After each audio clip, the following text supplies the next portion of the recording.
খাঁচার পাখি ও বাদুড়। এক গভীর অরণ্যের পাশে ছিল এক ছোট্ট গ্রাম। সেই গ্রামে এক মেয়ের নাম ছিল শাহসিনী। তার জানালার পাশে ঝুলছিল একটা সোনালী খাঁচা, আর তার ভেতর বন্দি ছিল এক সুন্দর পাখি, যার গায়ের পালক ছিল রংধনুর মতো ঝলমলে।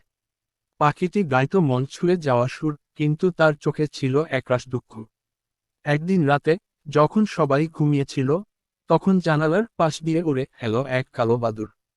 সে খাঁচার সামনে বসে বলল, তুমি কেন এত দুঃখী?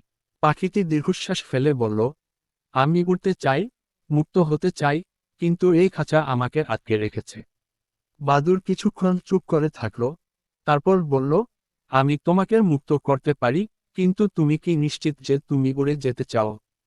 পাখি বলল, হ্যাঁ, আমি আকাশের স্বাধীনতা চাই। বাদুড় তখন তার ধারালো দাঁত দিয়ে খাঁচার তালা কাটতে লাগলো। রাতের শেষ প্রহরে খাঁচার দরজা খুলে গেল। পাখি উড়তে লাগলো, প্রথমে ধীরগতিতে, তারপর বাতাসের ডানা মেলে দিল। সে আনন্দে গান গেয়ে উঠল, আকাশের নীলের মাঝে মিলিয়ে গেল।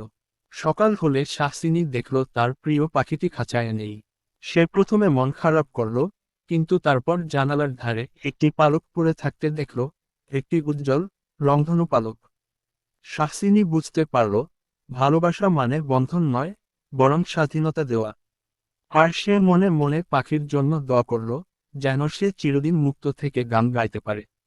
সেই রাতে বাদুড় আবার ফিরে এলো, গাছের ডালে বসে হাসলো আর ফিসফিস করে বলল, সত্যিকার ভালোবাসা হলো মুক্তি দেওয়া, বন্দি রাখা নয়।